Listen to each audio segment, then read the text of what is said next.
warahmatullahi wabarakatuh. Perkenalkan, saya Adrian Almahri dengan NIM 2264 6750 2166. Nah, jadi pada kesempatan kali ini saya akan membahas tentang public speaking, yang dimana dalam public speaking ini terdapat bagian yang dinamakan history. Baik, yang pertama adalah heritage. Nah, public speaking ini sudah ada sejak peradaban kuno dan menjadi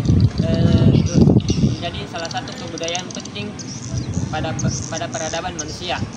Nah, public speaking sendiri sudah mulai berkembang sejak zaman Yunani kuno dan zaman Romawi kuno, yang dimana pada saat itu dikenal dengan istilah retorika atau seni untuk meyakinkan audiens dengan komunikasi verbal.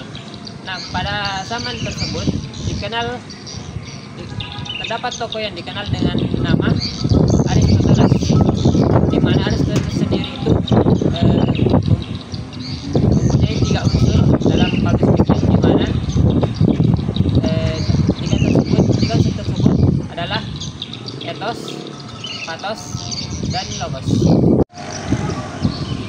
Baik, yang kedua adalah influence atau pengaruh. Nah, public speaking ini mempunyai kekuatan besar untuk membentuk opini, memimpin perubahan sosial, dan memotivasi orang lain. Nah, seorang pembicara yang efektif dapat menggerakkan banyak orang hanya dengan kata-katanya. Salah satu tokoh yang kita kenal yaitu adalah Insinyur Soekarno. Nah, salah satu tokoh yang kita kenal adalah Insinyur Soekarno. Nah, Insinyur Soekarno pada saat berpidato membacakan teks proklamasi, beliau dapat mempengaruhi atau memotivasi orang-orang lain hanya dengan kata-katanya. Baik, adapun yang ketiga yaitu speech writing. Nah, pada pidato yang kuat dan berkesan itu memerlukan persiapan yang matang dan juga menggunakan struktur penggunaan bahasa yang baik dan efektif. Nah, adapun struktur dasar pada saat berpidato ada 3 ya. Yang pertama yaitu pembukaan yang menarik. Nah, pembukaan yang menarik ini bisa berupa kutipan-kutipan atau pertanyaan-pertanyaan yang bisa memicu para audiens untuk mengajukan pertanyaan atau menjawab sebuah pertanyaan. Nah, poin yang kedua yaitu isi dari pidato. Nah, isi dari pidato ini adalah hal-hal yang paling penting dalam berpidato, yang merupakan poin-poin utama pada saat melakukan public speaking, dan juga bisa disertai dengan sebuah contoh atau kutipan-kutipan yang relevan. Baik, yang ketiga yaitu kesimpulan atau penutup yang kuat. Nah, pada kesimpulan ini dapat dikategorikan sebagai akhir dari sebuah pidato. Nah, yang dimana kita harus memberikan sebuah inspirasi atau ajakan-ajakan yang mampu menarik para audiens. Baik, yang keempat adalah teaching. Nah, public speaking bukan hanya untuk seorang pemimpin atau politisi saja. Nah, namun bisa sangat berguna bagi sarana pendidikan. Nah, adapun salah satu contoh dari sarana pendidikan yang sering kita jumpai yaitu adalah seorang guru atau dosen, di mana para pendidik ini sangat berperan penting dalam menyampaikan sesuatu informasi atau ilmu yang dapat diberikan kepada peserta didik, yang dimana peserta didik ini akan mudah menyerap ilmu jika para pendidik itu mampu mengutarakan atau menjelaskan informasi dengan detail dan persuasif. Baik, adapun yang kelima yaitu oratory. Nah, public speaking bukan hanya tentang berbicara di depan umum saja, namun terdapat seni atau ekspresi yang dapat kita jalin dengan para audiens, yang dimana ekspresi ini atau emosi ini sangat berperan penting pada saat kita melakukan sebuah public speaking.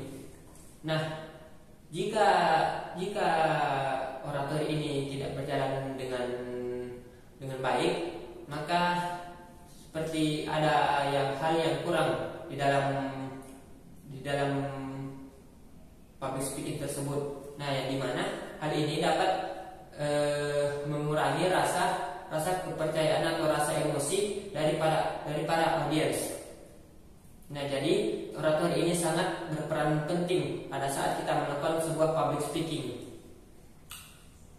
karena hal ini dapat memicu ekspresi atau emosi dari para audiens, sehingga kita bisa menjalin hubungan emosional dengan para audiens.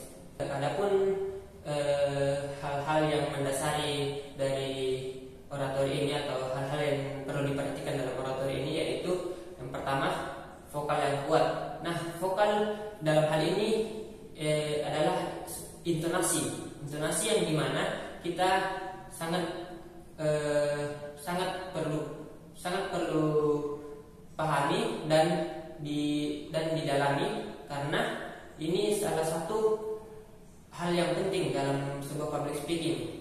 Dan yang kedua, gestur dan ekspresi. Nah, gestur ini sangat berperan penting juga dalam ketika melakukan sebuah public speaking. Nah, kemudian untuk ekspresi pula ini harus penuh dengan rasa emosional, sehingga dapat membangun sebuah hubungan emosi dengan para audiens.